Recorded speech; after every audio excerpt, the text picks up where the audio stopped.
and Shri Guru and Shri Gauranga and all the assembled devotees. This is Yashmati Priya Devidasi from Chicago. Hare Krishna Yashomati Mataji, please accept my humble obeisances. All glories to Srila Prabhupada, all glories to Srila Guru Maharaj. Thank you, Mataji. Thank you for all your services. Thank you for being there every day, encouraging each speaker. So thank you so much, Mataji, and welcome to today's call. Hare Krishna.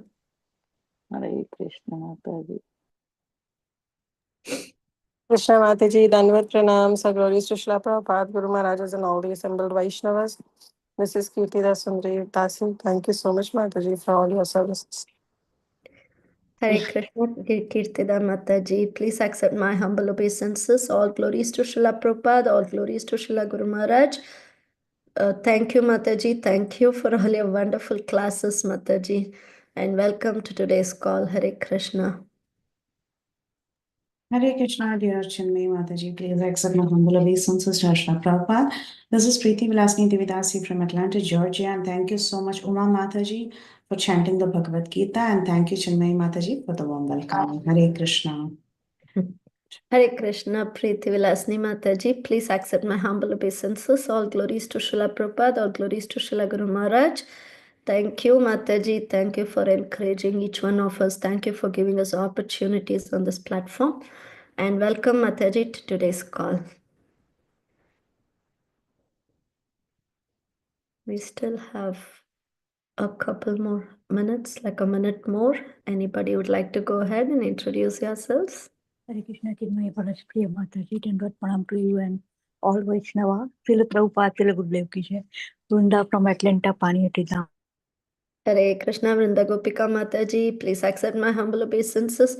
All glories to Srila Prabhupada, all glories to Srila Guru Maharaj. Thank you, Mataji. Thank you for all your wonderful services. Thank you for being here. And welcome, Mataji, to today's call. Hare Krishna.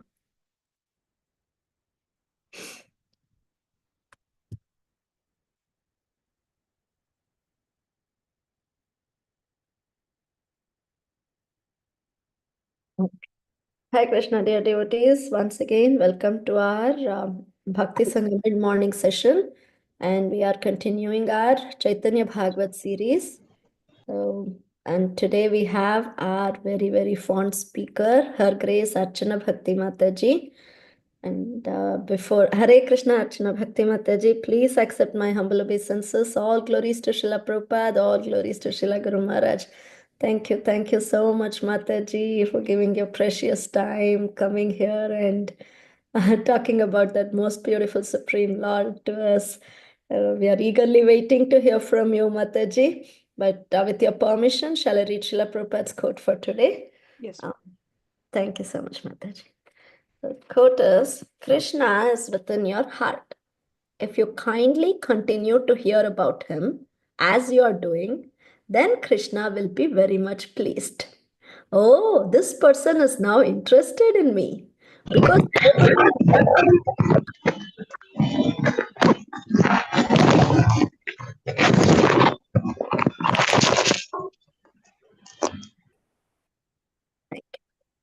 because nobody is interested in Krishna. So Krishna is also silent to them. You become interested. Oh, Krishna becomes very active. Oh, he's trying to do something. I shall help him. This was instructed by His Divine Grace, Srila Prabhupada, at Los Angeles on May 19, 1972. Srila Prabhupada ki jai. Hare Krishna, Archana Bhakti Mataji. We are all eagerly waiting to hear from you, and Mataji will be talking on Chaitanya Bhagavat, Madhya Kanda, 25th chapter, from texts 67 to 84. Over to you, Mataji. Hare Krishna. Hare Krishna. Thank you so much, Mataji. And I offer my humble respects, obeisances to all the assembled devotees. We will begin with prayers first.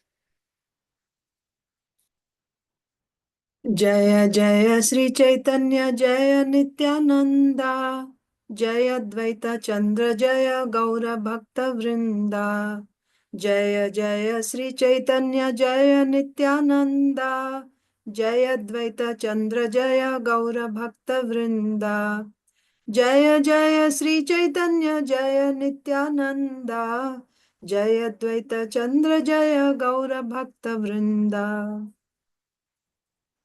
Shri Chaitanya Bhagavat की जय, श्रील वृंदावन दास ठाकुर की जय, श्रील प्रभुपाद की जय, समवेत गौर भक्त वृंद की जय।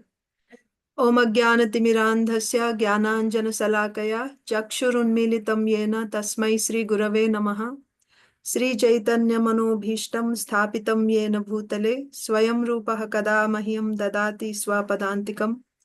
वन्देऽहं श्रीगुरो श्रीयुतपदकमलं श्रीगुरून् वैष्णवांश्च श्रीरूपं साग्रजातं सहगण रघुनाथान्वितं तं सजीवं साद्वैतं सावधूतं परिजनसहितं कृष्णचैतन्यदेवं Shri Radha कृष्णपादान् सहगण Lalita श्रीविशाखान्वितांश्च।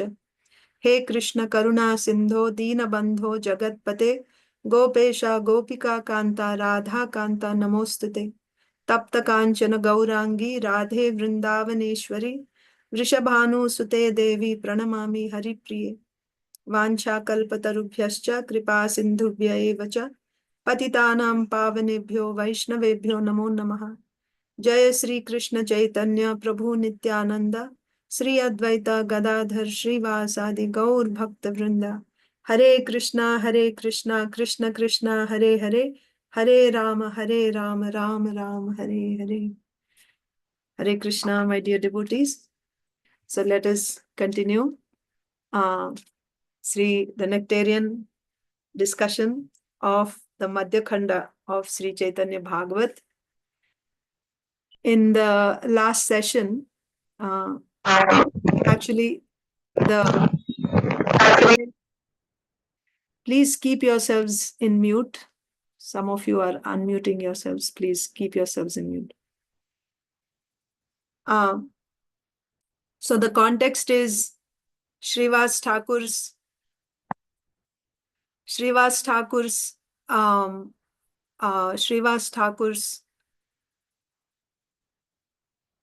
son passed away.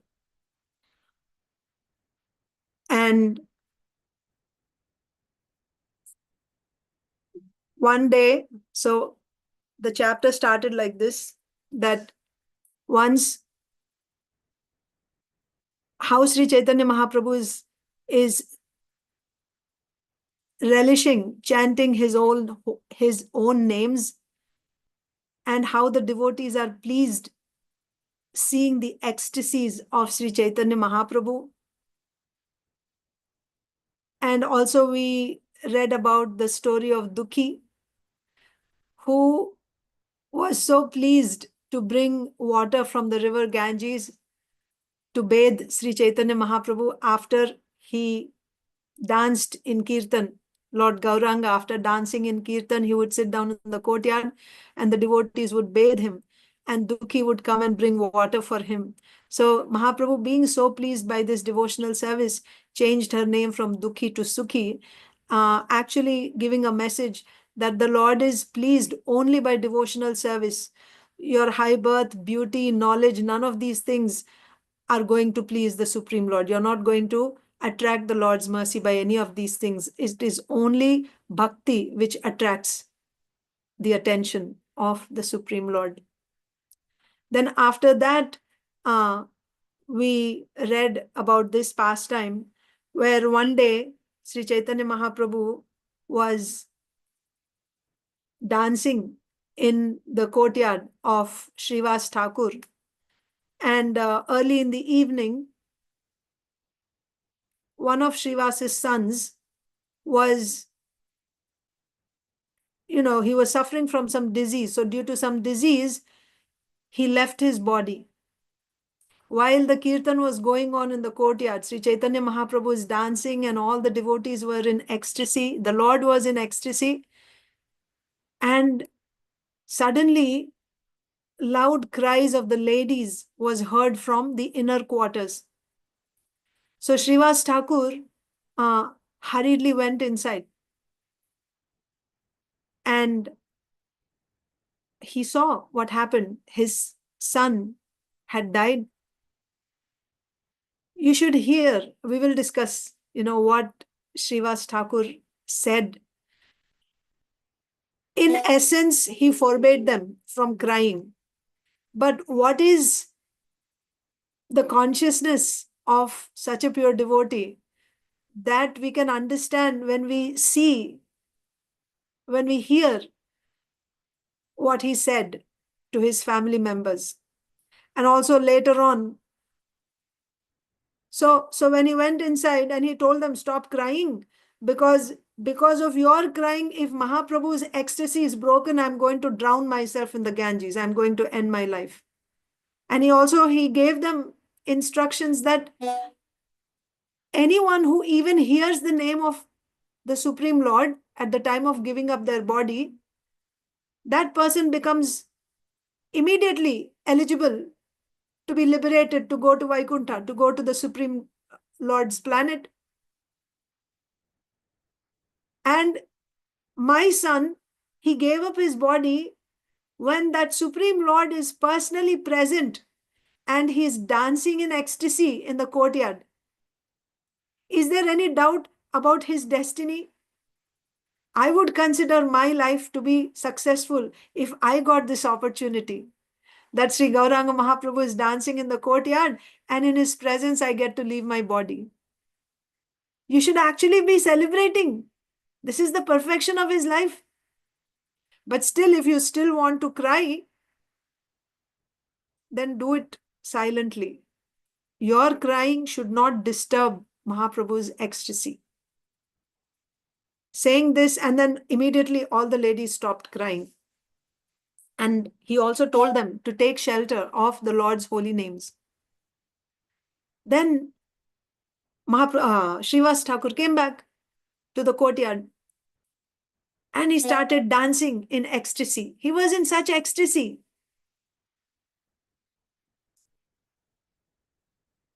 Then when the whole kirtan was completed, Mahaprabhu asked, did some,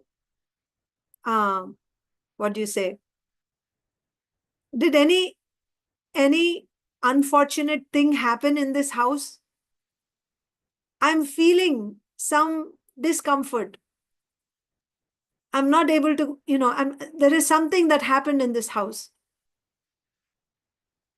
Srivas wouldn't say anything, but the other devotees told Mahaprabhu that Srivas Thakur's son had left his body. So Mahaprabhu said, what? Srivas Thakur's son died? Why nobody told me about this? Oh, Srivas forbade us. When did this happen? It happened 7.5 hours ago. And for all this time, he was just dancing with such ecstasy, happily in front of Mahaprabhu. And then Mahaprabhu said, how can I give up the association of such a devotee who doesn't even feel the pain of losing his own son because of his love for me? He wants to see me dance in ecstasy, and for fear that my ecstasy would be disturbed, he even forgets the pain that a father feels when his son dies in front of his eyes. How can I give up the association of such a devotee? So when Mahaprabhu said this, he was actually hinting towards his accepting sannyas in future. When he would take sannyas, he would be leaving the association of all the devotees here in Navadvip. He would, because when you take sannyas, you leave, you go to other places. The devotees, at first they were trying to understand what Mahaprabhu is trying to say, but they came to the conclusion that he's hinting that he will take sannyas. Then Srivas Thakur and the devotees asked Mahaprabhu to give them permission to perform the final rites of the dead body. At that time, Mahaprabhu approached the dead son and asked him, rise, oh spirit soul, why did you leave Srivas Thakur's home? The instructions that were, in essence, what the boy said was that I'm a spirit soul. Because of my karma, I have been put in this family. Actually, you are the supreme controller. By your external energy, I have been covered by ignorance and then by illusion, because of which I don't know how many times I've accepted so many bodies and I've had so many parents. So in this family, by good fortune, I don't know what good fortune, what pious deeds or what I did, I don't know, for which I have been blessed to take birth as Srivas Thakur's son in his house. Because here I got an opportunity to come in touch with you, with your lotus feet. My time in this body is only this much. This is the designated time. Now that time is over. So I must leave. Please give me permission to go to my next destination. I gave up so many bodies in the past, and every time death was so painful. But this time, I'm not at all unhappy leaving this body. Because I got your association. While you're performing Kirtan, in the presence of a Kirtan, I got to leave the body hearing your holy names. Please bless me that wherever my karma will take me to the next body, let me get the association of your devotees so that I can get an opportunity to render devotional service. Saying this, the boy went back.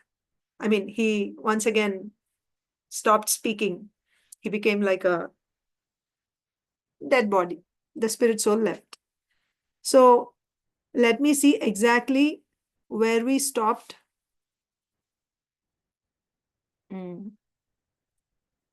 So we are supposed to start with text 67. So this is where we stopped, 66. Eta boli nirabo hoila shishu kaya e mata kautuka kore Sri Gauranga Raya. After speaking in this way, the child's body became silent. Such are the wonderful pastimes of Lord Gauranga. So saying this, the child became silent. What happened after that? Mrita putra mukhe shuni apurva kathana ananda sagare bhase sarva bhakta gana. So up until now, all these devotees were feeling sorry. Oh, Srivas Thakur's son died. Wouldn't you feel sorry if a devotee from your congregation, from your temple, if a young boy of that devotee left his body, wouldn't you feel sorry? So they were all at that time feeling sorry, but they couldn't express their sadness because Srivas Thakur forbade that. He said, no, Mahaprabhu's ecstasy shouldn't be disturbed. But after the boy spoke, now what happened? After the boy spoke, now their condition was the devotees floated in an ocean of bliss. They all became ecstatic. Hearing these extraordinary topics from the mouth of the dead child, the devotees all floated in an ocean of bliss. Putra shoka dukkha gela, Srivasa gosthira, Krishna prema nanda sukhe, hoila asthira. Putra shoka dukkha gela. So what is the pain of the death of one's son? We cannot actually imagine. Really, we cannot imagine. Only somebody, because what do you say? The natural sequence is the father dies before the son. That means when your body becomes old, then the father leaves his body and the son performs the last rites for the father. That is painful for the son, but still it is tolerable. But when a son dies in the presence of the father, that pain is unbearable. Putra shoka, it's unbearable for the parents, for the mother, for the father. You may have seen, some of them, it's like they lose their life actually, practically. That gap can never be filled. I have seen devotees. Years pass by, but still that pain changes their life permanently. Even after several years, they're living with that pain, especially when the son is, young, grown up. That was the pain that Srivas Thakur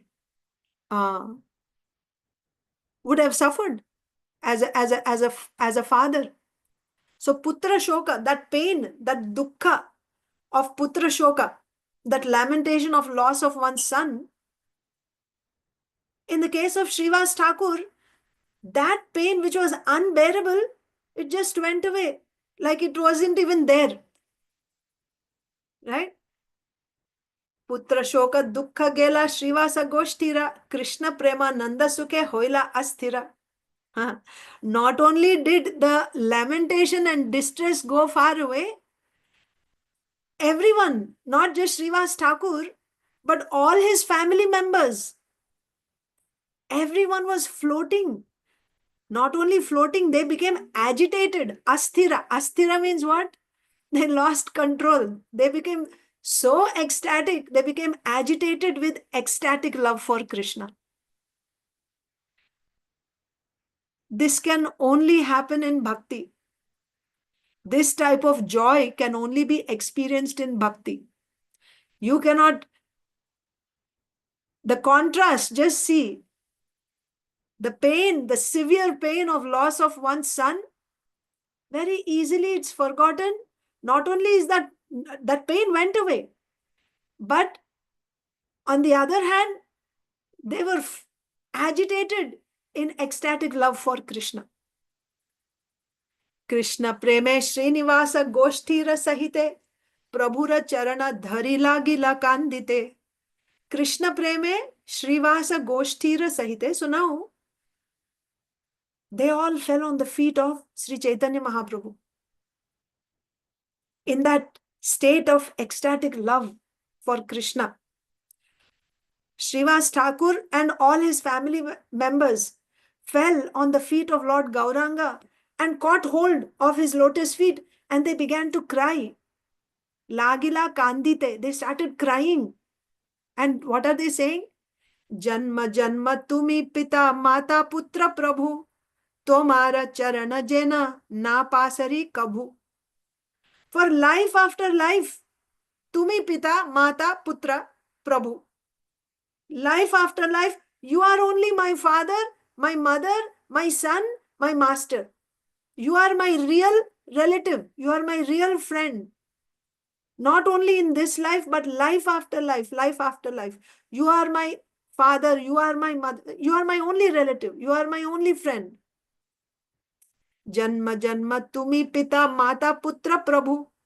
Pita mata putra prabhu. You are my master. You are in another place. Vaishnava Thakur says, Krishna Mata, Krishna Pita, Krishna Dhana Pran. Not only Mata Pita, he is my wealth, he is my very life. This is the consciousness of a devotee. So if I have Krishna, then even if I lose the entire world, if I lose my family members, my wealth, my position, he doesn't care. So in this state, all the devotees, family members, how big is Srivas Thakur's family? he had many sons, but also he had many servants. He was maintaining all of them, and there were 4 brothers and their families. So they all fell on the lotus feet of Sri Gauranga, and they're saying, Janma Janma Tumi Pita Mata Putra Prabhu Tomara Charana Jena Na Pasari Kabu. I will never give up your lotus feet. My prayer is, please allow me to never forget your lotus feet. May I never give up or leave or forget your lotus feet. Tomara charana jena na pasari kabu. I will never leave your lotus feet. You are my only friend. You are my only father, mother, son, and master. Jekhane sekhane prabhu kene janma nahe. Tomara charane jena prema bhakti rahe. Jekhane shekhane prabhu, wherever it may be. Jekhane shekhane, here, there, wherever. Prabhu, kene janma nahe. It doesn't matter what type of birth I get. I may become an animal, a demigod, a rakshasa, a human being, a brahmana, chandala. It doesn't matter. Wherever I may take birth, in any form I may take birth. Tomara charane jena prema bhakti rahe. What is his prayer? All these devotees, what are they praying? I don't mind where I will take birth. I don't mind in which form I will take birth. According to my karma, I may be sent anywhere. But please, let me have love. Prema bhakti. Prema bhakti means there is sadhana bhakti, bhava bhakti, and prema bhakti. Prema bhakti is the goal, actually. Now, we want to come to the stage of Shuddha Sadhana Bhakti, performing pure devotional service. Practice. Sadhana means practice. By that practice, we want to come to this, we want to attain Bhava Bhakti. Bhava Bhakti means where you have a relationship with the Supreme Lord. Dasya, Sakhya, Vatsalya, Madhurya, like this. And then a mature form of that, an advanced form of that is Prema Bhakti, where you are actually directly experiencing the Lord face to face, experiencing Him through all your senses. So this devotee is praying, I don't mind taking birth anywhere, in any form. Let me have love for your lotus feet, Tomara Charane. May I always have Prema Bhakti, love of Godhead, love for your lotus feet. That's all. Chari bhai prabhura charane kaku kare, chaturdige bhaktagana kande uchaisware. So there are 4 brothers, Shripati, Srinidhi, Shriram, Shrivas. Shrivas, Shriram, Shripati, Srinidhi. 4 brothers. So, and 4 brothers had their families, Grihasthas. Chari bhai prabhura charane kaku kare. So, in great humility, they all fell on the at the lotus feet of Lord Gauranga, all 4 brothers. And they started pleading with him. They offered humble words at the lotus feet, their prayers at the lotus feet of Lord Gauranga. Like this. What did they say? First they said, Janma Janma Tumi Pita Mata Putra Prabhu Tomara Charana Jena Na Pasari Kabu. Right? Life after life, you are my father, mother, son, master. May I never forget your lotus feet. And according to my karma, let me take birth anywhere. It doesn't matter. And in any form of body. But may I always have love towards your lotus feet. In this way, the 4 brothers were humbly praying at the lotus feet of Lord Gauranga Mahaprabhu. Hearing this and seeing this, Chaturdige Bhaktagana Kande Uchaisware. Oh my God. What love. So from all 4 directions, the devotees, when they saw this, they started crying, not just tears coming down from their eyes. Uchaisware, loudly they were crying. That means they were not able to contain that feeling, that emotion, that love, seeing the love of the 4 brothers for Mahaprabhu and the mercy that Mahaprabhu was showering on them. everyone in the four directions began to cry loudly. Chari bhai prabhura charane kaku kare, chaturdige bhaktagana kande uchai sware. Krishna preme chaturdige uthila krandana, Krishna prema maya hoilo Srivasa bhavana. Krishna preme chaturdige uthilo krandana. Krandana is also crying.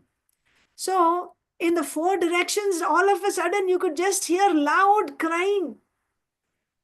In Srivas Thakur's house, in that courtyard, from four directions, all of a sudden there rose this loud weeping, crying out of Krishna Prema, out of love of Godhead.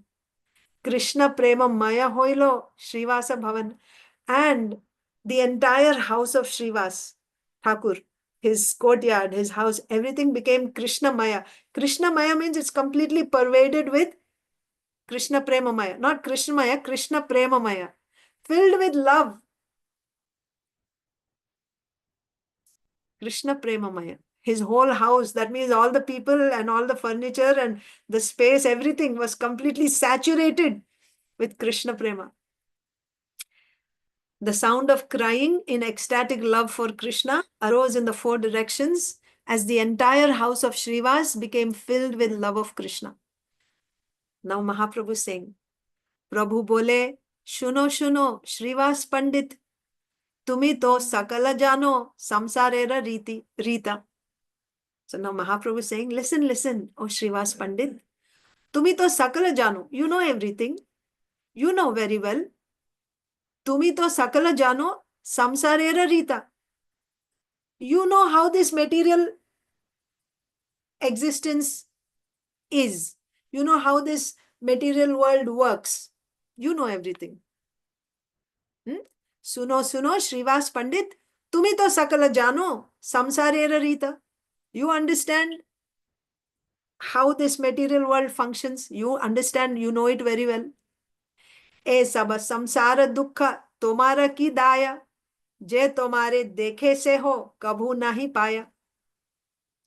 Ami nityananda dui nandana tomara, chitte tumi vyatha kichu na bhavi ho ara. Mahaprabhu saying, E sab samsara dukkha tomara ki daya. You know how this material world works. But what can this material existence do to you? You will not be affected in the least by this material existence.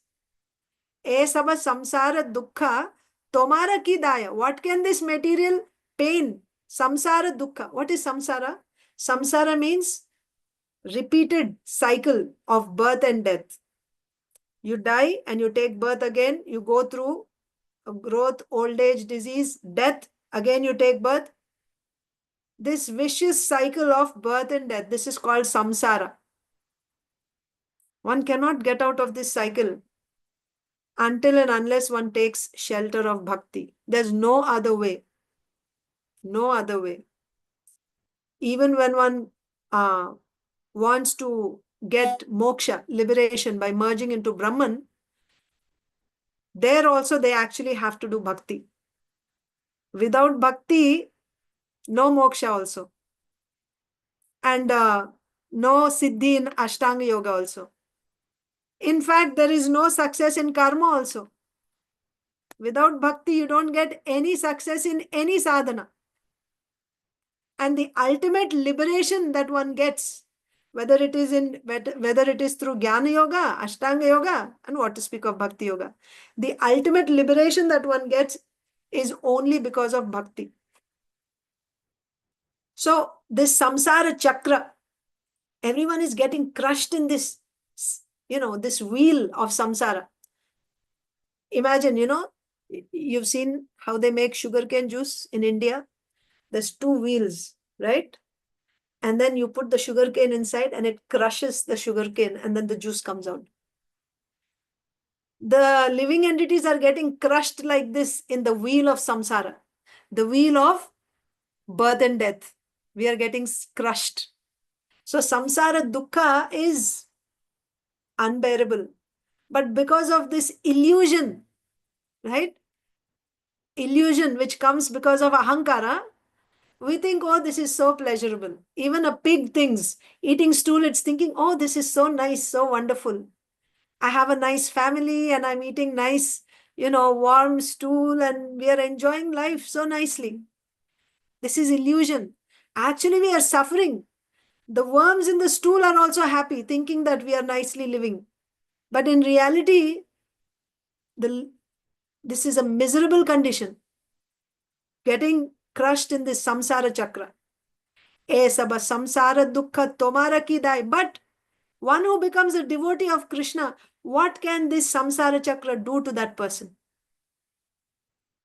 ए सब संसार दुख तुम्हारा की दाय जे तुम्हारे देखे से हो कभू नहीं पाए. What to speak of you, Srivas Thakur?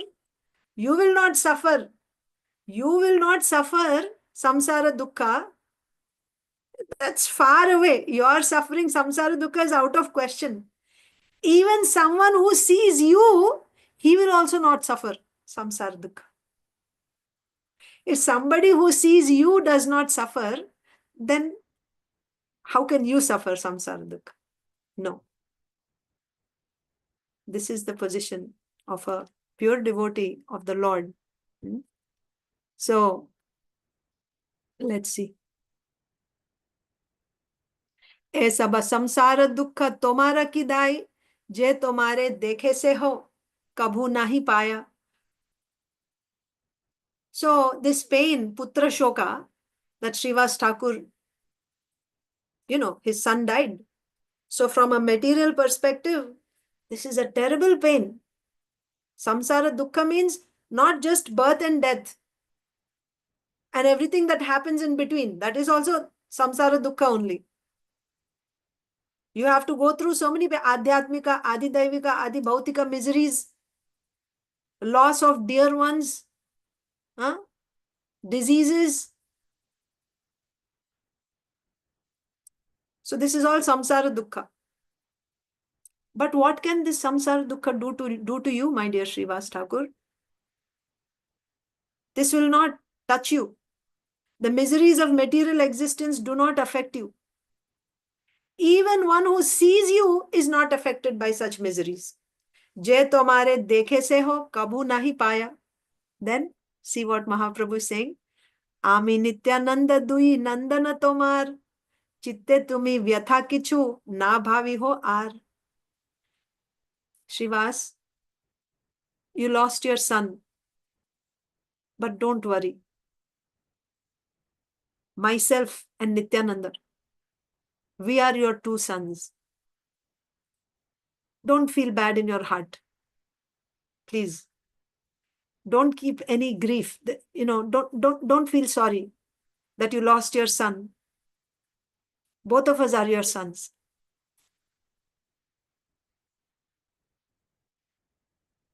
Ami Nityananda dui nandana tomar. Chitte tumi vyatha kichu na bhavi ho ar. See, my dear devotees, we just have to somehow or other come to the position of surrendering everything to Krishna. If we can do that, and that is the most difficult part for us, because we have so many, the baggage that we carry, anarthas in our heart, and the ignorance, deep ignorance in which we are, because of which we are not able to surrender to the Lord. We are not able to accept whatever He's giving us. He's giving us instructions through Bhagavad Gita again and again. You simply surrender to me. I will protect you from everything. I will take you. Just see the relationship, how the Lord reciprocates with the devotee. That is why we need to hear. We need to hear again and again and again and again the Lord's dealings with the devotees. Then we will get faith. All we need to perform pure devotional services, we need this faith, firm faith, dridha shraddha, that if I surrender to Krishna like a small baby, when you put, a small baby doesn't worry, a little infant. When the baby is sleeping in the mother's arms, when the baby falls asleep, it becomes so heavy. Why? Because he's completely carefree, not worrying about anything. A devotee, surrender means a devotee becomes like that. Not worrying about anything, not planning for anything, simply putting himself in the hands of the Supreme Lord. When someone does that, how much the Lord, He is worrying about that devotee all the time. He is making sure that whether he has eaten or not, whether he has a place to stay or not, if any enemies are attacking him, He will look out. And we have so many examples of devotees who are protected by Krishna from Shastra we see. So when we hear again and again, at the beginning of this chapter we hear, simply by hearing Chaitanya Katha, our love for Krishna will awaken. You simply hear the pastimes of Sri Chaitanya Mahaprabhu, his dealings with the devotees. By hearing this again and again, your devotional service, your love for Krishna will awaken. So here what is Mahaprabhu saying? Just see how personal. Huh? Of course, the philosophy is, you're not this body, Srivas Thakur. So your son died. And also the son came and spoke and everything, right? I am not this body. But just see the love of Mahaprabhu. He's saying, don't worry, Srivas. It's like, I understand it is such a heavy pain, but I am there for you. Nityananda and myself, we are your sons. Don't lament for the loss of your son. We are there for you. But we are so, what do you say, unfortunate. There's so much waiting for us. We just have to let go of the small fears and attachments that we have here and take shelter of Him. There's no dearth. These are nothing, the things that you have here. These are peanuts. What He has to offer is an ocean. But only the fortunate devotees are able to take, they're able to surrender to the Lord like that. So the Lord is saying the miseries of material existence do not affect you. Even one who sees you is not affected by such miseries. How they will affect you? Even a devotee of the devotee also becomes free, right? Someone who's seeing you. If somebody is accustomed to seeing devotees, he also becomes free from miseries. Nityananda and I are your two sons. So you should no longer feel any grief in your heart. Sri Gaur Sundar said to Srivas Pandit, the devotees of the Supreme Lord never have any connection with the material world. So philosophically, if we want to understand this, how is it that the devotees have no connection with the material world?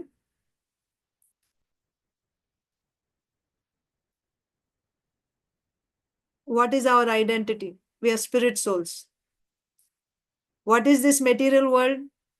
Material world is made of the three modes. It is coming from the Prakriti. Prakriti consists of goodness, passion, and ignorance. Whatever you find in this world, it is nothing but, it's made of the 23 elements. The 23 elements are formed from the three modes of material nature. I am not this body. My identity is not I belong to this family or this country or anything. And these things keep changing. This is not eternal. But because of getting this body, a spirit soul, maybe drawing would be useful, I think, quickly. Hopefully I won't take too long. Let me just share the screen quickly.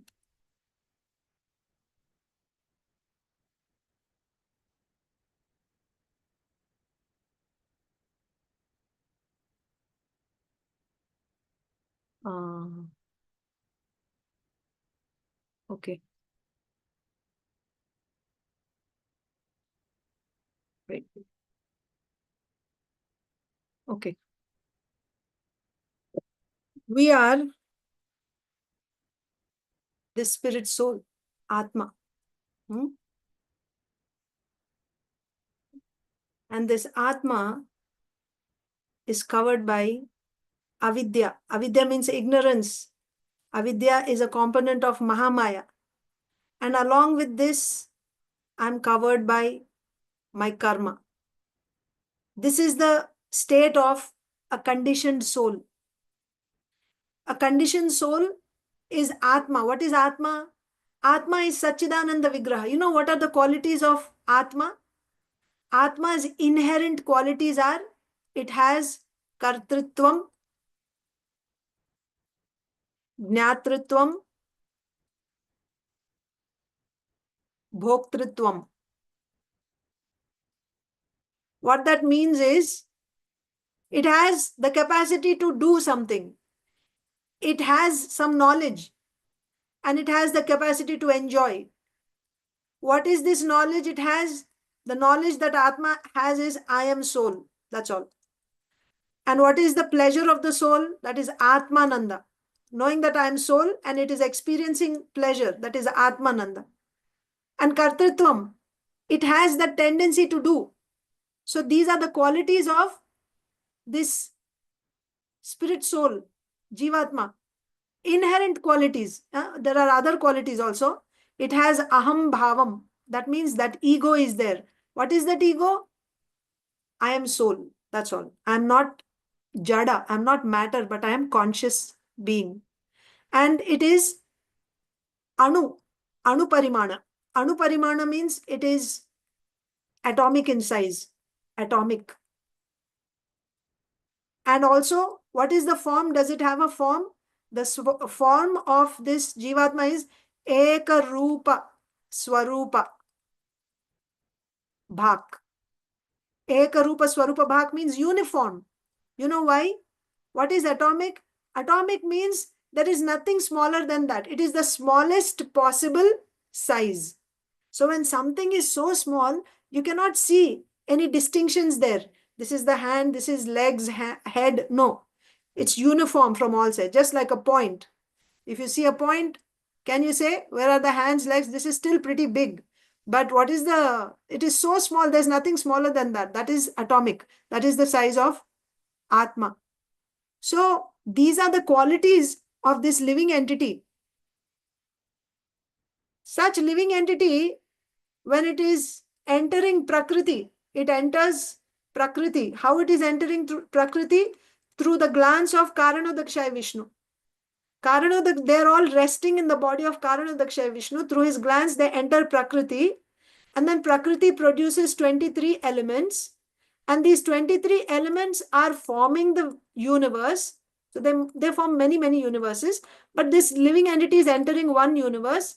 And inside that universe, now Lord Brahma comes. Lord Brahma is born from Garbhodakshaya Vishnu. Brahmaji, Virata Purusha, they are born. And this Brahmaji is now giving subtle and gross bodies to this Jivatma. This is what I want to tell you. Subtle plus gross bodies. Subtle gross bodies are given after creation is formed to this Jivatma. And then what is the subtle body and gross body? So this is Atma with karma. In subtle body, there is Chittam, there is Ahankara, there is Buddhi, intelligence, there is Manaha, mind, there are senses, working senses and knowledge acquiring senses. There is the gross body, and outside there are sense objects. Or I'm drawing only on one side. It's actually a full circle. These are the coverings on that Jivatma, like this. Okay. So in this subtle body, it has Ahankara. And also it has mind. Each of these has a particular function. You all know the function of the mind is happiness, distress, ichha, dvesham, sukham, dukkham, right? Desiring, hating, happiness, distress. These are the functions of the mind. But this Jivatma, this spirit soul, because of ahankara, false ahankara, this is mithya ahankara. What is that ahankara? I am this body.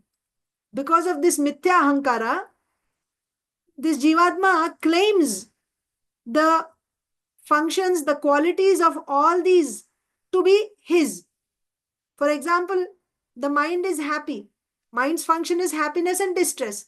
The Jivatma will say, I am happy, I am sad. My son died, so I am very sad. Happiness and distress is not your quality. These are your qualities. Atma's qualities are here. We have seen. Kartrutvam, Jnatrutvam, Bhoktrutvam. Atma has Ananda. It is Sachidananda. Okay, one more quality is, it is a Chit Kana. Chit Kana means it is a conscious particle. And it is Sat Chit Ananda. Vigraha. So Vigraha means, yes, it has a form, but what form? Uniform form. Satchidananda. So it has Ananda. No doubt it has Ananda. But what is that Ananda? Small Ananda that the Atma has, that I am a spirit soul. That much Ananda it will have. It will have that Atmananda. But the happiness and distress that are coming from mind, that is not Atmananda. When I feel sad, when my friend hurts me, or when I become happy, when someone praises me, this happiness and distress is not the quality of the soul. This is coming from the mind. Mind is a product of Prakriti. It is a product of this Prakriti.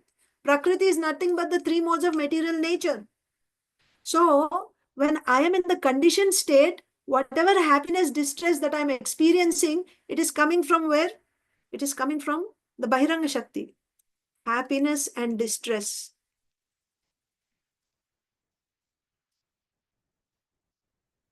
In the conditioned state,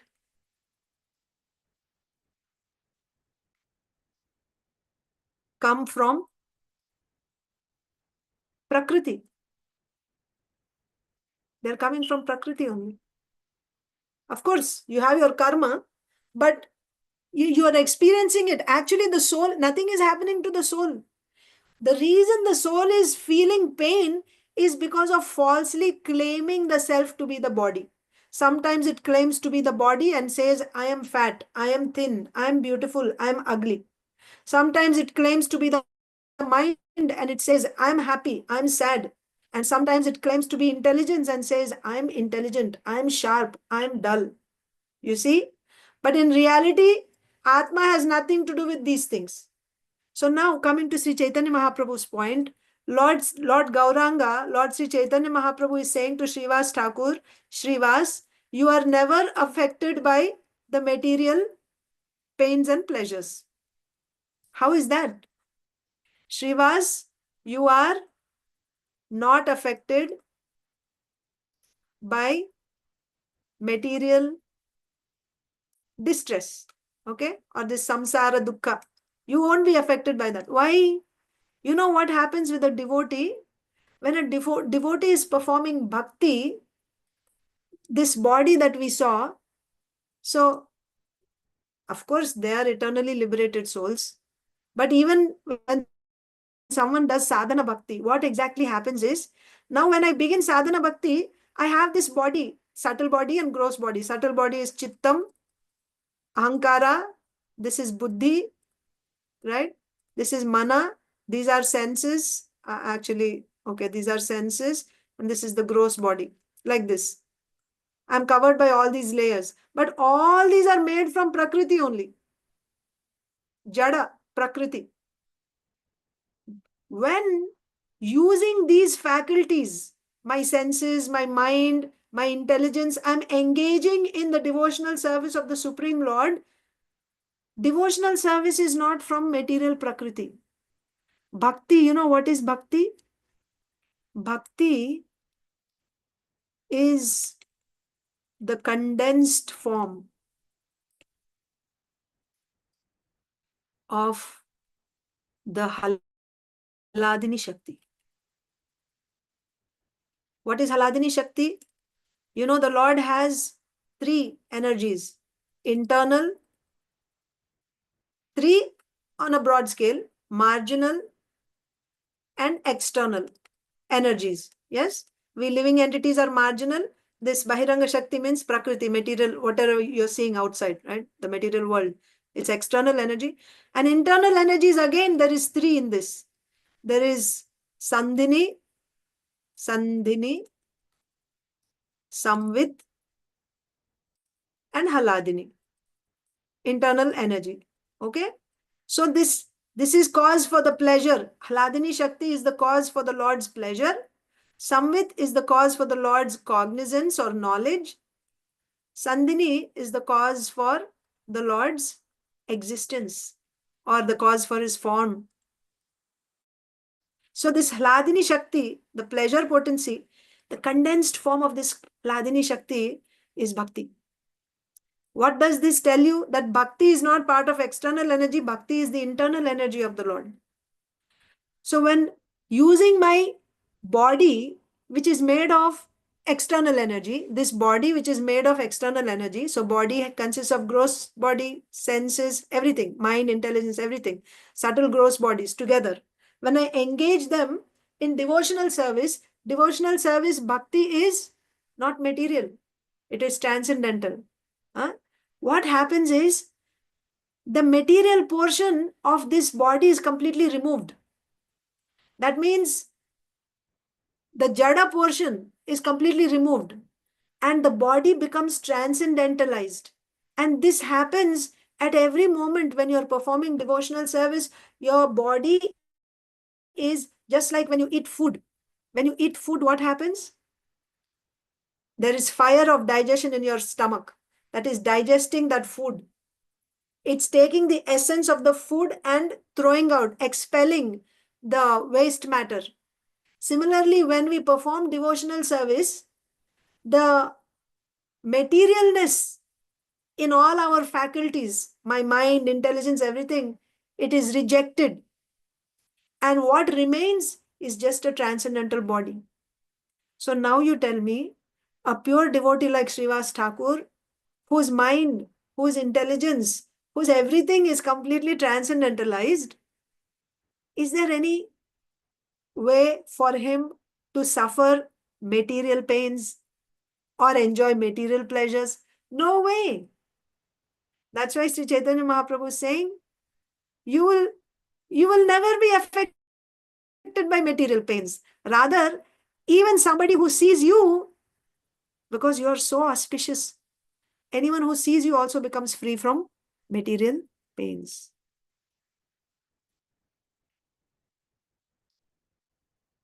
The devotees of the Supreme Lord never have any connection with the material world. In the vision of ignorant people, Srivas Pandit was a householder and a materialist. But the devotees of the Lord never even mistakenly considered that Srivas Pandit was such an inauspicious character. Why inauspicious character, you remember? Simply the envious people. Before that Nagar Sankirtan pastime we read that because Mahaprabhu is performing all-night kirtan in Srivas Thakur's courtyard and the doors would be closed. It was not open to everyone. Only the close associates were allowed inside. So the envious people, they became, inimical. I mean, they were envious already. They wanted to see what's going on inside, but they couldn't see. They didn't get entrance. So to defame Srivas Thakur, they put all these paraphernalia that are used in worshipping goddess Chandi. And they started spreading rumors that Srivas Thakur and his, companions, they bring young girls and all night long they drink wine and do all kinds of abominable activities and they worship goddess Chandi. That's why all this paraphernalia is kept. In this way, they tried to defame Srivas Thakur as an inauspicious person, an inauspicious character. So what is Srila Bhaktisiddhanta Saraswati Thakur telling us? That Srivas Thakur was a householder and a materialist. Who thinks like this? This is the vision of ignorant people. They think that he's a householder and he's a materialist. Why? Householder means grihastha. A Vaishnava is beyond Varnashrama.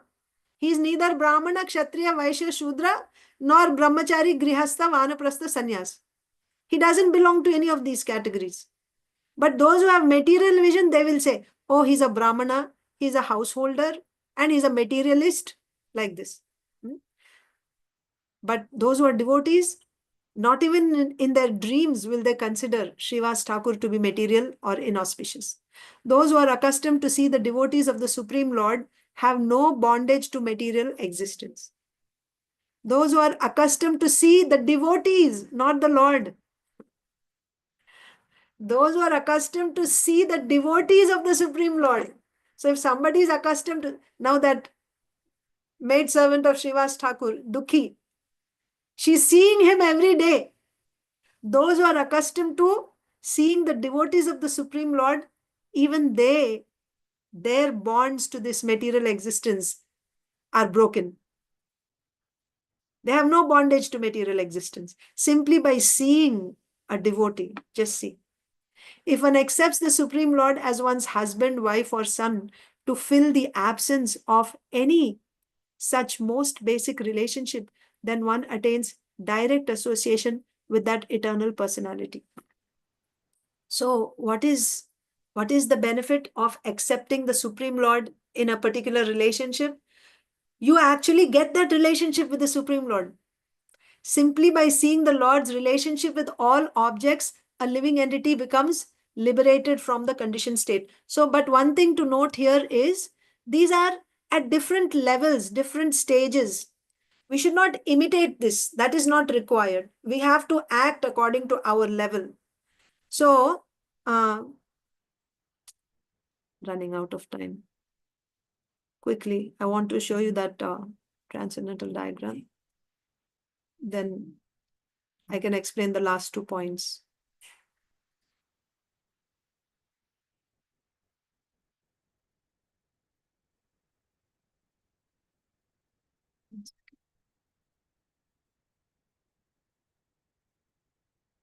Okay.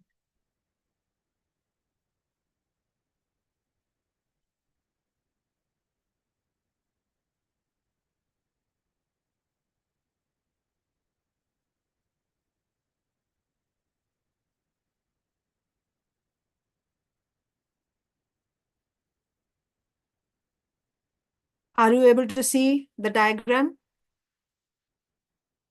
Yes. Yes, Mataji. Okay. So here, one thing is about treating the Supreme Lord like your son. Can you do that here before you get Dhrida Shraddha, before you start pure devotional service? We are actually here now.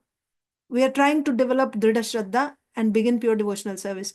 In this state, can you act like Srivas Thakur? Oh, Krishna is my son. Then that becomes Sahajiya. We shouldn't do that at this stage. When will that happen? Here. Purple one. Bhava. In Bhava, you actually get a relationship. Okay, your relationship will be revealed at that stage. But before that also, when you come to Asakti stage, you can be following. That means you can get some hints that what your relationship might be from your spiritual master, right? Then you can follow a particular Brajbasi in the spiritual world at this stage, not now.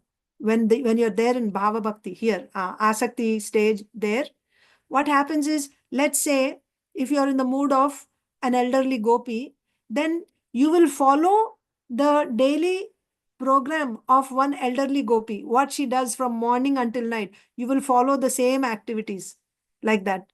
Mentally, you will be doing that. But when you come to Bhava stage, so that means here there's a relationship, isn't it?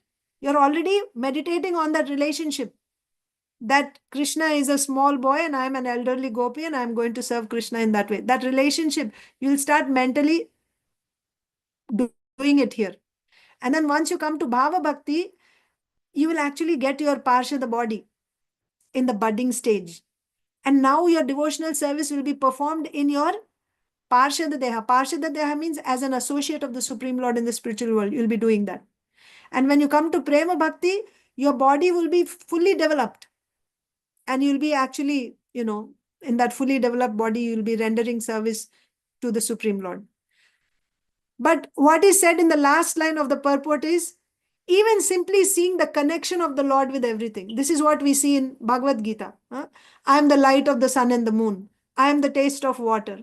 In this way, whatever you see the connection of everything and everyone with the Supreme Lord.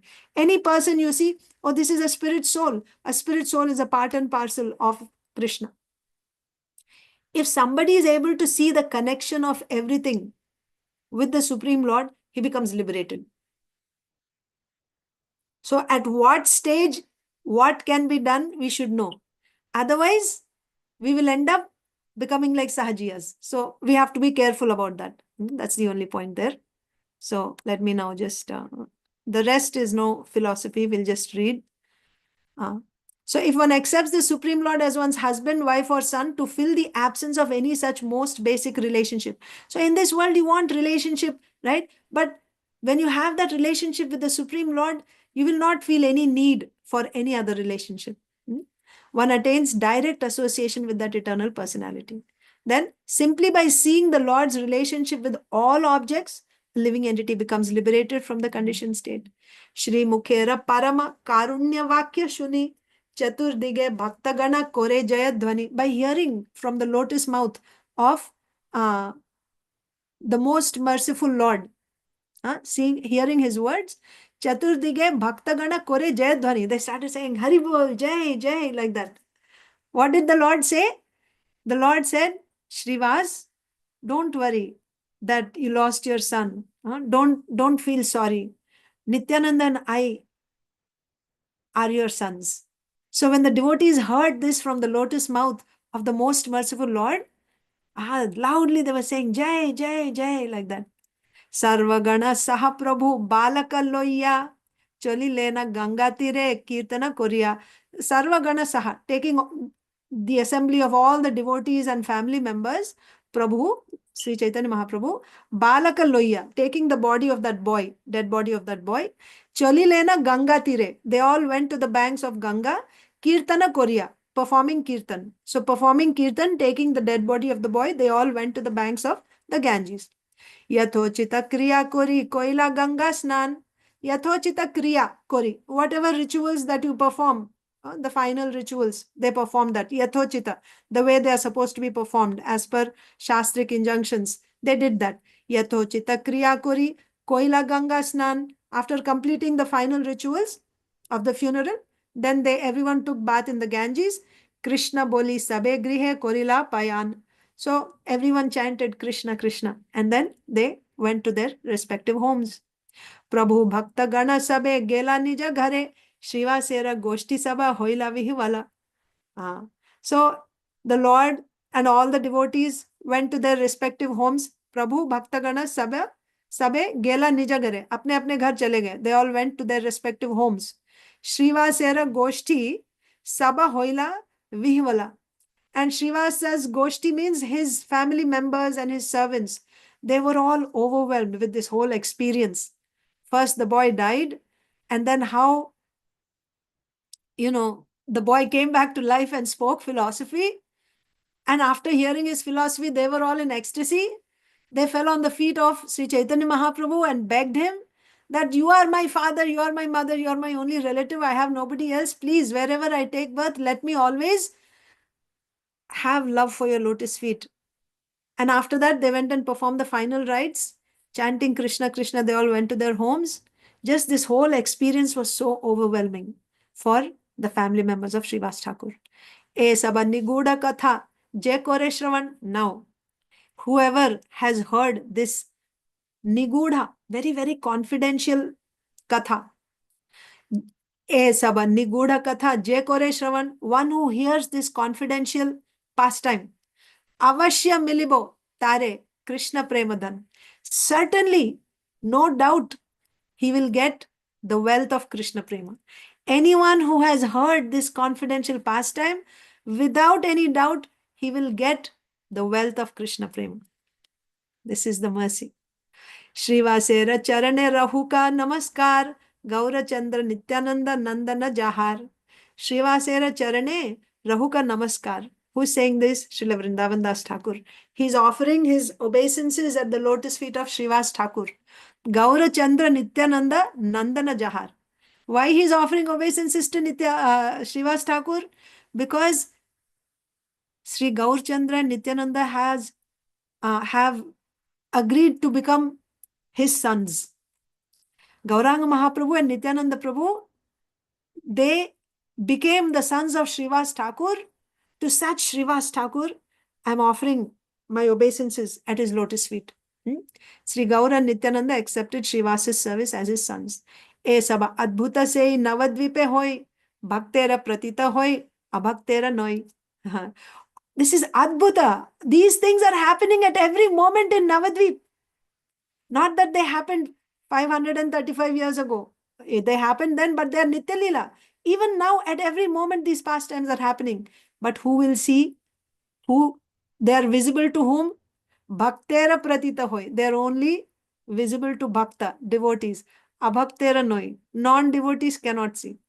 What to speak of now? Even when Mahaprabhu was present, the non-devotees, they didn't get entrance into Srivas Thakur's Angan. They couldn't see this pastime happening. Bhaktera pratita hoy, abhaktera noy.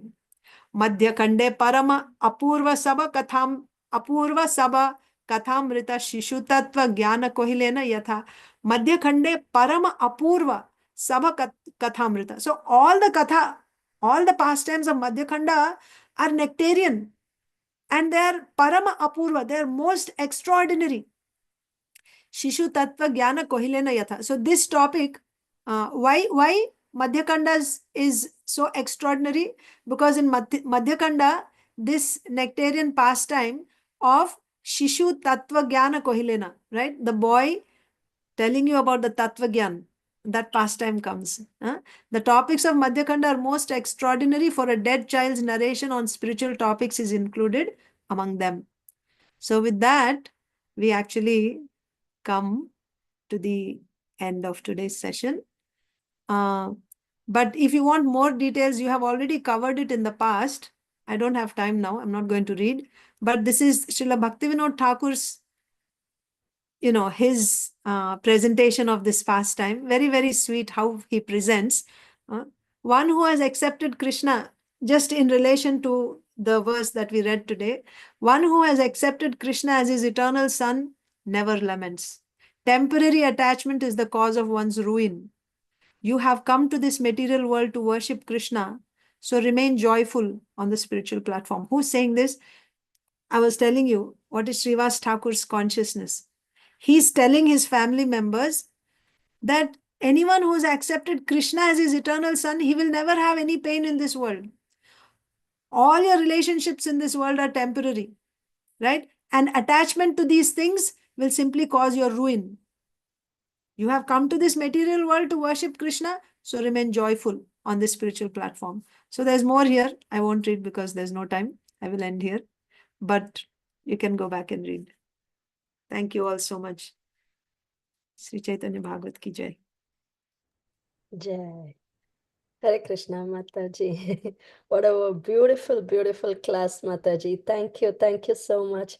Each time you come, you give us a lot of technicalities, but the way you convey it, it is so beautiful, Mataji, and so understandable. So very understandable, Mataji. Thank you so much. And Mataji, you said the 3 qualities of the soul. Can you please repeat it, Mataji? Yes. Gnatritvam, Kartritvam, Bhoktritvam. Gnatritvam means knowing, Kartritvam means doing, Bhoktritvam means enjoying. So the soul has the capacity to do these 3 things. Thank you so much, Mataji. Thank you so much. It was a very beautiful class, Mataji. Hare Krishna, Mataji. I joined late, Mataji. Half of the class is gone. I want to pick up my daughter's daughter. So, from school. Okay. No problem, Mataji. We'll take questions. Parima Mataji.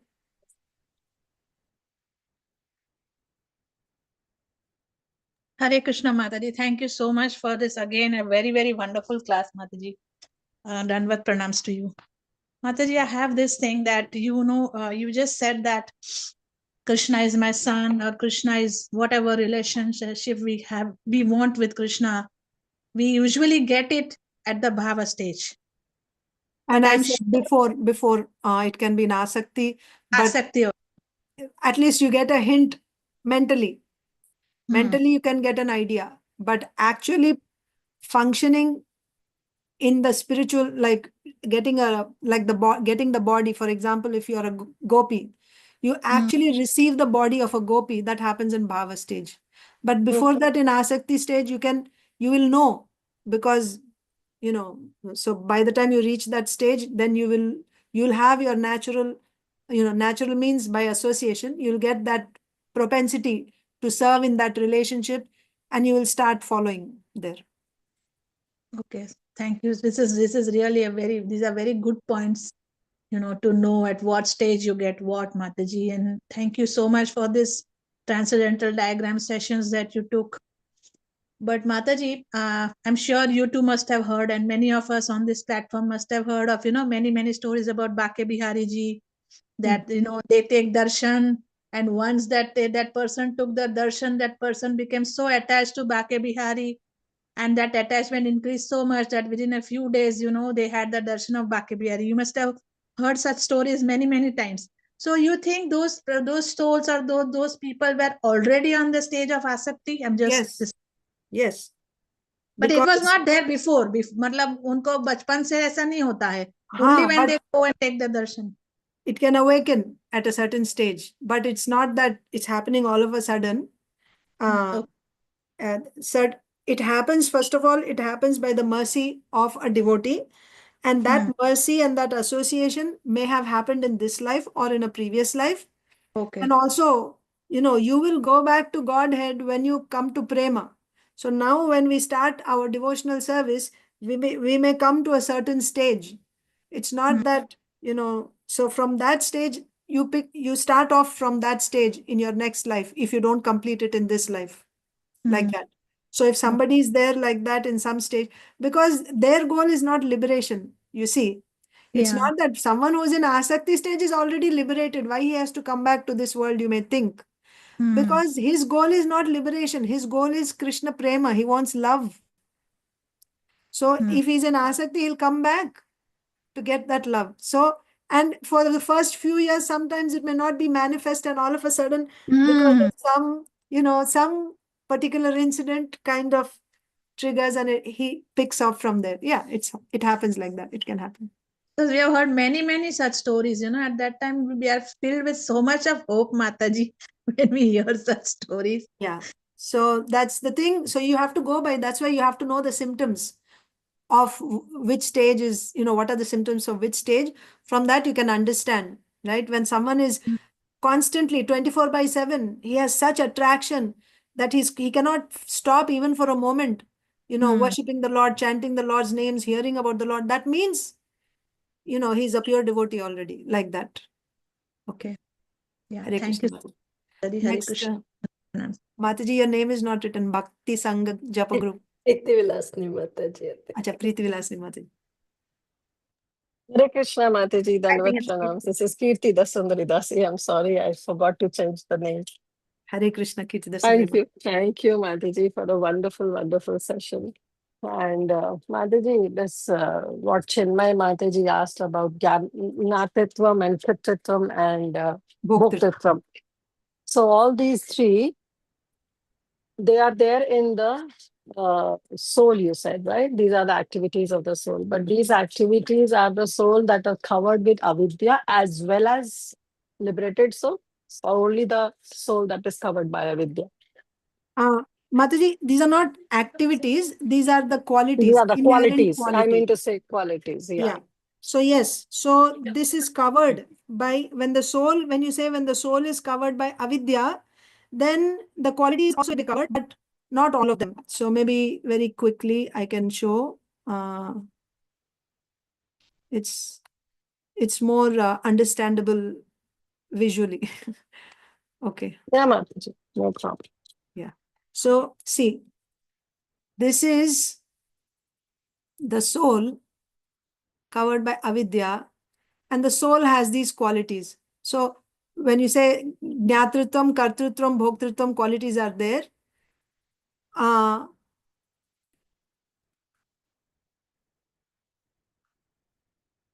Bhoktritvam are there, they are the qualities of the soul.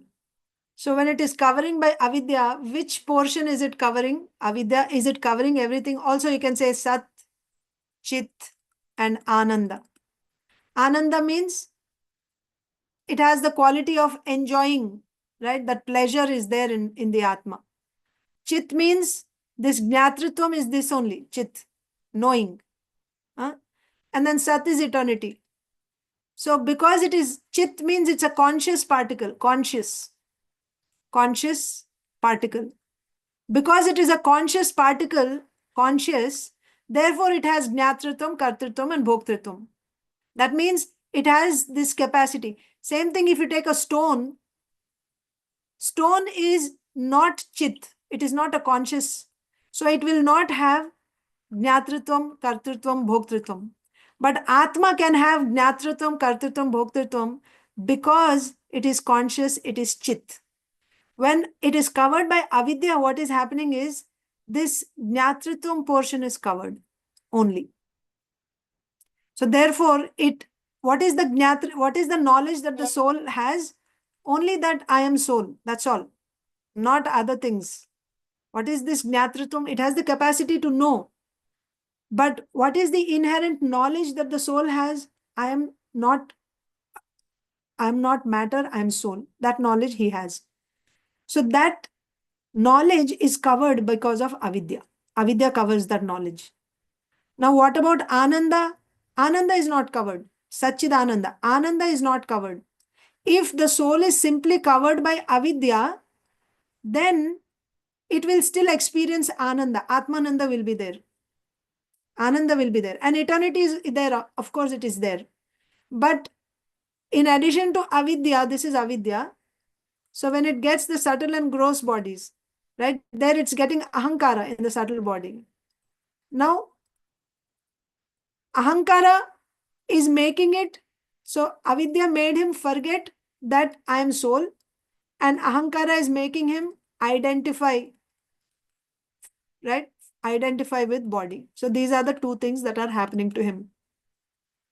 So when you get this body, in addition to avidya, now you have all these coverings. What happens at that time? Again, you have, wakeful state, right? Dreaming state, deep sleep state of existence. In the material condition state, you have these three states, deep sleep. This is called Jagriti, Swapna, Sushupti. These three stages are there. When you are awake, everything is active. That means you have your gross body. Gross body is, of course, jada. So there's no question of, And then you have subtle body. Subtle body means you have your mind, intelligence, and false ego. And this is the Atma covered by avidya. So when you are in this awake right now, when I'm awake, everything is active. The subtle body is active. And the gross body is active. Gross body is active means there is interaction with the sense objects outside. I'm aware of the sense objects. My senses are active. Gross body also, right? I'm able to do things. At this time, this Atma's pleasure, it is not able to experience. Instead, it is experiencing the pleasure coming from mind. Because everything is active, and because of ahankara, it is identifying with the mind, it's not able to see the self as soul. So because it's identifying with the mind, when the mind is happy, he's thinking I'm happy. When the mind is sad, he's thinking I'm sad. So he's not able to see, he's not able to experience the pleasure of the soul at this time, when you're in the wakeful state. When you're in the dreaming state, what happens? This gross body becomes inactive. That means the senses interacting with sense objects through the gross body doesn't happen. Your eyes are not able to see things outside, right? Nevertheless, the subtle body is still active. So that means your mind is active. So when you're in dreaming state, the Atma is experiencing some pleasure, but that pleasure is still coming from the mind only. What happens in deep sleep? Deep sleep, even your subtle body becomes inactive. Subtle body is inactive. Gross body was already inactive. In dreaming state itself, it was inactive. Deep sleep, everything is inactive. The only thing is Atma is there, covered by avidya. That's all. Everything else is inactive. At that time also, the Atma is experiencing pleasure.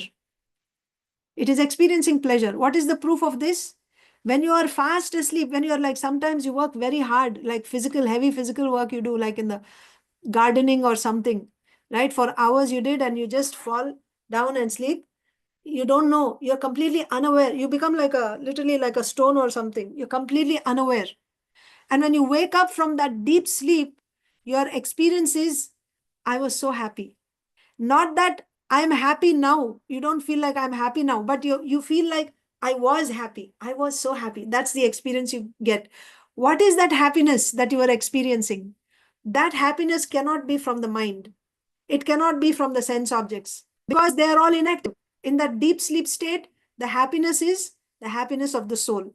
So the point I'm making is, when the soul is covered by avidya, it is covering that jnatritvam, but that bhoktritvam, that pleasure portion, is not covered by avidya. But when I get the body, subtle and gross body, and when I'm awake and I'm in dreaming state, because I'm identifying with the body, that pleasure of the soul is not realized. I'm only able to realize the pleasure coming from the mind through interaction with sense objects, or pleasure coming on the subtle level from the mind. That's all I'm able to experience.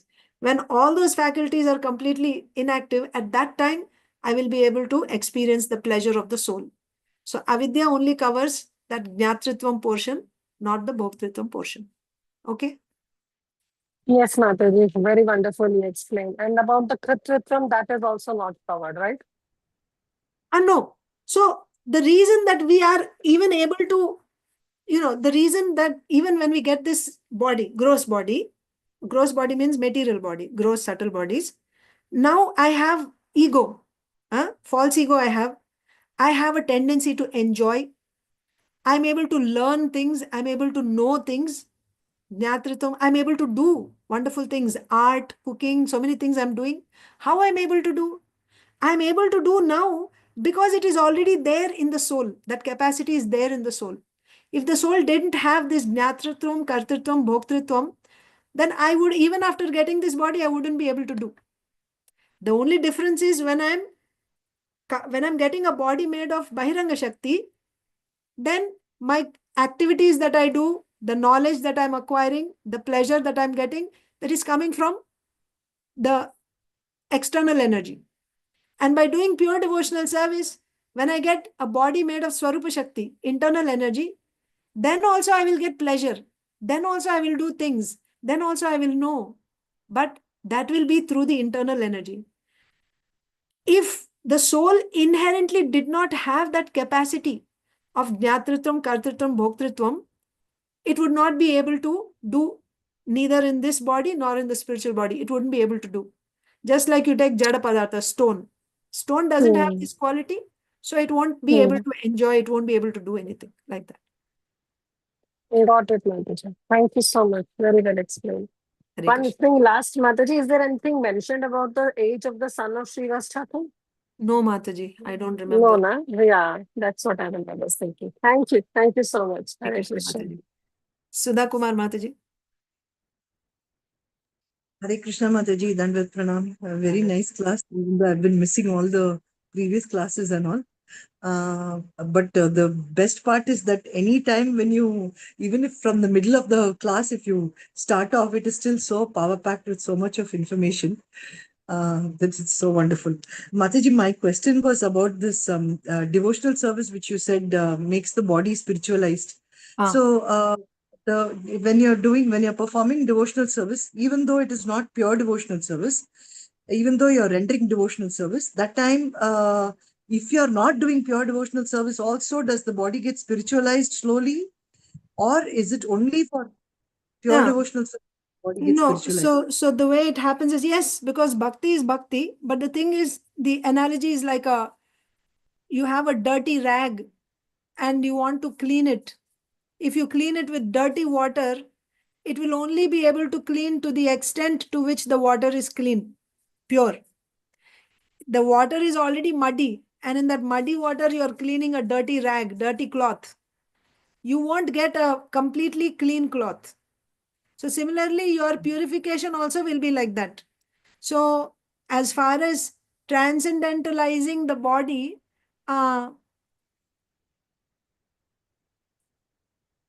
Because Prabhupada says when a person goes in for a bath, even if he's starting to have a bath, then we can understand that he will get clean sometime or the other. So it is just a matter of time before he comes out clean.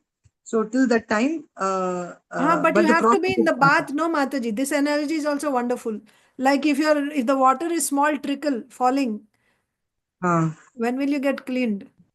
So it has to be a proper shower with water coming nicely. So therefore, when you do pure devotional service, that is able to cleanse you off nicely. And then, yeah, very soon you'll come out of it. All anarthas removed and everything.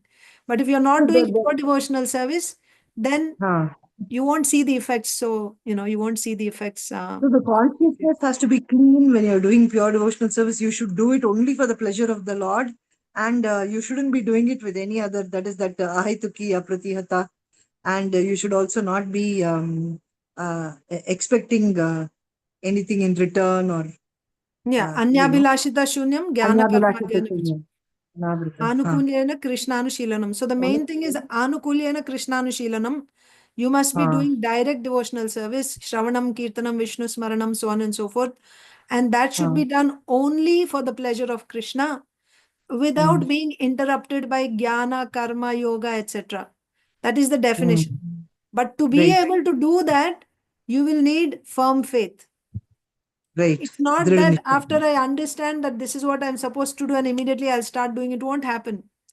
Because to be able to do that type of pure devotional service, I will need firm faith. So then the next question is how to get this firm faith. That's what we all have to work on, that. How to get firm faith. Firm faith you can get like this. In the association of devotees, you hear in the association of powerful devotees, right? Like serious devotees, pure devotees. If you hear Bhagavad Gita and Srimad Bhagavatam, that will build my Shraddha. And also, if my lifestyle is simplified, if I'm in the mode of goodness, then swiftly I will get that Dridha Shraddha. Then I will begin pure devotional service. That's the way how we proceed. Progression. And Mataji, when you say that the layers which are there covering, that is right from after the karma, then you have the chittam, and then you have the intelligence, and then the mind, and then the chittam, intelligence, senses and gross body. Yeah. mind, and then senses and gross body. So all of this gets removed, or is it only the all the So layers? removed means the material portion is removed. They are there, but it is not made of Prakriti anymore. It is all made of Bhakti, internal energy. You will have mind, you will have intelligence, you'll have senses and everything, but they're not made of Prakriti anymore. Like that. Yes, Mataji. Thank you, Mataji. Thank you so much. Hare Krishna. Hare Krishna. Thank you all so much, dear devotees. So shall we end here, Mataji? Yeah, Hare Krishna Mataji. Thank you so much for the very beautiful class. We always look forward to your class, and there is so much to learn every time. Mataji, I did have a follow-up question from what Chinmay Mataji and Kirta Mataji were asking about Jnatritvam, Kartritvam, and Bhoktatvam. So in that you said only Jnatritvam is actually covered, but no, what did you say? You said only that is covered while enjoying. Avidya. When you have avidya, you forget who you that are. means your knowledge, the knowledge of the soul is covered. So it's covered, correct, yeah. And then the enjoyment and the Kartritvam, the doership, yeah. So it is still covered, right, Mataji? It's in a contaminated stage, right?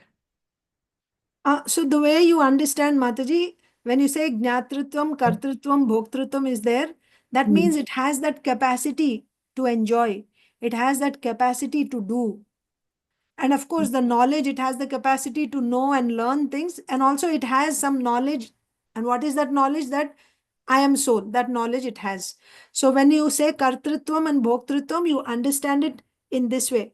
It has that capacity to do and the capacity to enjoy. And of course, it has its own pleasure called Atmananda. That pleasure also, because it's Chit. Chit means it has Sat Chit Ananda. So when you say Chit particle, spiritual particle, any spiritual particle will have Sat, Chit, and Ananda. For in the case of Jivatma, it's very, very minute because it is Anuparimana, very small particle. So its pleasure is also very small when compared to the Supreme Lord. And its knowledge is also very small when compared to the Supreme Lord. So when you say when it is covered by Avidya, Avidya is covering that knowledge. But Avidya does not cover that pleasure. And you said Kartritvam. So Kartritvam means it has that capacity to do things it has. But to do, it needs a body. Isn't it? But yes, so even if it in the conditioned state, when it is covered with avidya, when the chit is covered, automatically the everything is with respect to bodily functions only, right? I mean, Yes. the covering is done, then everything else will also be with respect to bodily pleasures, bodily actions, everything Yes. eventually turns out only on the bodily platform, meaning it's all the three gets covered, or rather Yes. it is transformed to bodily functions. Correct. That's You're Lord's- correct. That Okay. is, that's why I said those three states of existence. Jagriti, Swapna, and Sushupti. So in Jagriti and Swapna, you're right. It is covered completely because now this, see, there are two coverings. One covering is Avidya, second covering is Ahankara. What Avidya is doing is, it is covering your knowledge only. So you forget your position. On top of that, when you get subtle body, in subtle body, you have Ahankara. When you get Ahankara, Ahankara is making you identify with the body. Falsely identify with the body. So when you're identifying with the body, the pleasure is from the body. The work that you do is with respect to the body. So that is coming because of Ahankara, not because of Avidya. And when this Ahankara becomes inactive, when you're in deep sleep, then there's no touch with the body anymore. Neither subtle body nor gross body. Atma is alone, simply covered by Avidya. At that time, even though it is covered by Avidya, still it is experiencing pleasure of the soul. Why is it able to experience pleasure of the soul? Because now the subtle body is inactive, gross body is inactive. But when they are active, when I'm in wakeful state or in a dreaming state, at that time, I don't experience Atmananda. As you said, from the body only I will be experiencing. So then that was. So even if I'm in a deep sleep state where I'm not able to experience bodily happiness or action, even in a deep sleep state, how am I aware of my soul? That because even in my deep sleep state, that is maybe an enlightened person is aware of the soul in samadhi. No. Atma has one more quality. In the initially I wrote Aham Bhavam is there. That ego is there in Atma. I am soul. That knowledge is also there, but that is covering, Avidya is covering that. So it does not know that I am soul. It's not knowing that I am soul, but it is experiencing pleasure. And the proof of that is when you wake up from deep sleep, you feel I was happy. That feeling that you have after waking up from deep sleep, that feeling is the proof that Atma still experiences its pleasure even though it is covered by avidya. So you mean to say in that stage only pleasure is seen? Yes, only pleasure. It can experience pleasure, but no knowledge because avidya covers knowledge. When avidya goes off, when does avidya go off? When you're liberated. So when avidya is removed, then knowledge also will come. But as long as avidya is there, you will not know, you will forget that I am soul. So that knowledge is not there. But Even though knowledge is not there that I'm soul, you are experiencing the pleasure of soul, Atmananda. That is happening, provided your gross and subtle bodies are inactive. Yes, yes. Okay, yeah. Thank you so much, Mataji. Thank you so much. Hare Krishna, Mataji. Hare Swati Krishna. Mataji, can I take more Krishna. questions or should I stop? I don't know. No, it's entirely up to your availability, Mataji. As much time as you have, you can take questions. Okay. Swati Mataji. Hare Krishna Mataji. Just for clarification, you told Aham Bhava means I am the soul. About the Jivatma, what you told, the quality of the Jivatma. Aham Bhava. Aham means I. You know, you have an individuality. I, ego. That is Aham. Okay. Here you told that Aham Bhava means I am the soul. The quality of the Jivatma. Yeah, the knowledge that the Jivatma has is that I am soul. So, Jnatrutvam, Bhoktrutvam, Kartrutvam is there, and Aham Bhavam is also there. Aham means individual. It's not like all souls are just one. No. You are one soul, I am one soul, she is one soul, she is one soul. So, Aham means individual. That is there in the Atma. That's Aham Bhavam. And one more thing, Mataji, this Mithya Ahankara means I am this body. The meaning of Mithya Ahankara is I am this body. Yes. Is it right, Mataji? Right. Either gross or subtle body. But when I say I am this body, that is Mithya Ahankara. So Mithya Ahankara gives me this identification. This is called Abhiniveshata. Abhinivesha. Abhinivesha means you enter into that body. That soul enters into that body. Meaning it is claiming the self to be that body. Or it is claiming the body to be the self. Like that. Thank you, Mataji. Hare Krishna. Hare Krishna. Thank you. Okay. So we'll end here. Mataji. Yes, thank you so much. Yes, thank you. Yeah, Chinmay Mataji, you can take. Yes. Thank you so much, Archana Bhakti Mataji. Thank you. Thank you for giving so much of time to us and explaining each and every question so patiently. So, shall we offer obeisances to all the assembled devotees and yourself, Mataji? Vancha kalpatarubhya sindhubhya evacha patitanam Patitanam pavanebhyo vaishnavebhyo Vaishnavebhyo namo namo namaha. Jai Shri Chaitanya Bhagavad ki jai, Ki Srila jai, Das Thakur ki jai, Ki jai, Prabhupada ki jai, Jai. Ki jai, Bhakti Hare Krishna. Mataji ki jai. Jai, Hare Krishna Mataji. Hare Dandavat.